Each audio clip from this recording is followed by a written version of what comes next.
आज world Alzheimer day है और इस अल्जाइमर डे पर सबसे ज़्यादा जानना ये ज़रूरी है कि ये बीमारी कैसे होती है। ये तो अभी तक हमने जाना, लेकिन ये भी जानना बहुत ज़रूरी है कि अगर आपके घर में कोई पेशेंट है तो उसका टेक केयर कैसे करना है, उसका देखभाल कैसे करनी है, उसका रखरखाव कैसे करना है, उसे किस तरह की बातें बोलनी है और किस तरह की वो करनी है। मेरे साथ बात करने के लिए दो काउंसलर मौजूद हैं जो कि पिछले लंबे समय से ये काम कर रही हैं। मैम, आपका बहुत बहुत स्वागत है। मुझे थोड़ा ये बताइए कि आप तो लंबे समय से काम कर रही हैं इस पूरे फील्ड में, किस तरह का प्रिकॉशन बरतना चाहिए और किस तरह से टेक केयर करनी चाहिए अल्जाइमर के पेशेंट की?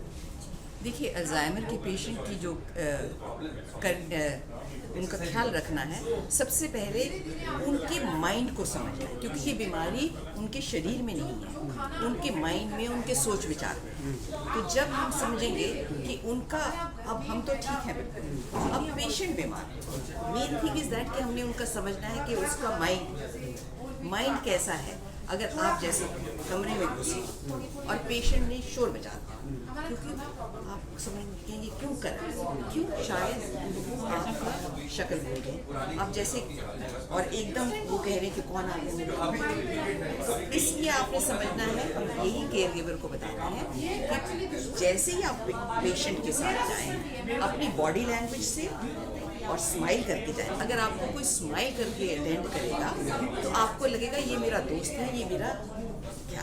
अगर आप बिल्कुल वो जाएं कि आपकी शक्ल वो मतलब आप कहीं से घबरा के आए हो, तो पेशेंट आपको देख के परेशान हो जाए।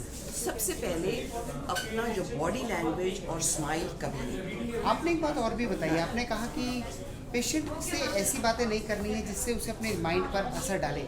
मसलन अल्जाइमर में लोग भूल जाते हैं, तो उन्हें ये नहीं कहना है कि आपने मुझे पहचाना। जब इसके बारे में बताइए, इसका क्या असर पेशेंट्स पर देखने को मिलता है? देखिए, अब वो पेशेंट जो है कई बार क्या आमूमन लोगों को भूल जाते हैं, और अगर हम उनको पूछेंगे कि हम उनको केयर गिवर उनके घर वालों को बोलते हैं कि सबसे पहले पेशेंट को ये बताइए कि आज आपको फलाना मिलने आ रहा है, वो आपका भाई है या बहन है या कोई आपका नेबर है, तो वो पहले उनको 3-4 बार पहले बताइए, ताकि उनको ये पता चल जाएगा कि कौन है। और जब वो नेबर आए, उनसे ये बताइए, उनसे ये कहना बहुत ज़रूरी है कि अब आप अपने आप को इंट्रोड्यूस करें कि मेरा नाम ये है और मैं आपका भाई हूँ, अपना नाम बताइएगा। तो उससे होगा, अगर आप उनसे पूछेंगे आपने मुझे पहचाना, वो पेशेंट इतना घबरा जाएगा कि अगली बार वो किसी से मिलने को तैयार नहीं, और वो कहेगा कि मुझे,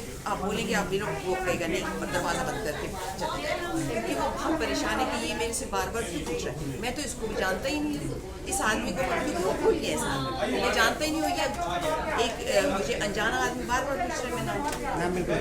मैम, आप मुझे बताइए कि किस तरीके से आप देख रही हैं कि आपने क्या पाया, किस तरह की फाइंडिंग पाई जब एक टेक केयर के साथ आप लोग बात करते हैं, किस तरह का टेक केयर करना चाहिए? जो केयर टेकर्स होते हैं, सबसे पहले तो उनको बहुत पेशेंट होना पड़ता है। They have to be very polite, और जो चीज़ों से मैं कहती हूँ पेशेंट को डर लगता है, चाहे पुरानी सराउंडिंग्स है उससे भी उनको डर लगता है, उससे उनको दूर रखना चाहिए। और अगर जैसे कोई खौफनाक चीज़ें टीवी पर आ रही है या उनको अंधेरे से डर लगता है, तो उसका उनको ख्याल रखना चाहिए। और केयर टेकर को भी आई वुड से काउंसलिंग की बहुत ज़रूरत होती है, क्योंकि पेशेंट तो पेशेंट है, उसको ये भी नहीं पता कि मैं क्या बोल रहा हूँ या मेरा बिहेवियर कैसा है। पर जो केयर टेकर होता है वो तो अपने संतुलन में है, परंतु जब पेशेंट की केयर करता है वो संतुलन खो जाता है, because they lose their patience, और उनको बहुत काउंसलिंग की ज़रूरत है। दैट इज़ वेयर जब हमारा सेंटर और हमारे काउंसलर्स उनकी मदद आती है। हमसे बात करने के लिए बहुत बहुत शुक्रिया। तो इस बात का ध्यान आपको ज़रूर रखना है कि जब कभी भी आप किसी अल्जाइमर पेशेंट की टेक केयर कर रहे हों तो उसमें काफ़ी सारी प्रिकॉशन बरतनी है, उनके माइंड्स पर किस तरह का जोर डालना है। जैसा कि मैम ने बताया, हमेशा स्माइल करके घर के अंदर जाइए, पेशेंट के पास जाइए, ताकि उन्हें बहुत अच्छा लगे। ये बेहद ज़रूरी ऐसी छोटी छोटी चीज़ें हैं कि अगर आपके घर में कोई अल्जाइमर का पेशेंट है और कोई इस तरह की चीज़ें उसमें दिख रही हैं, तो आपको ज़रूर उसमें बहुत बड़ा बदलाव देखने को मिलेगा। Lalit Narayan Kandpal, business world, Delhi.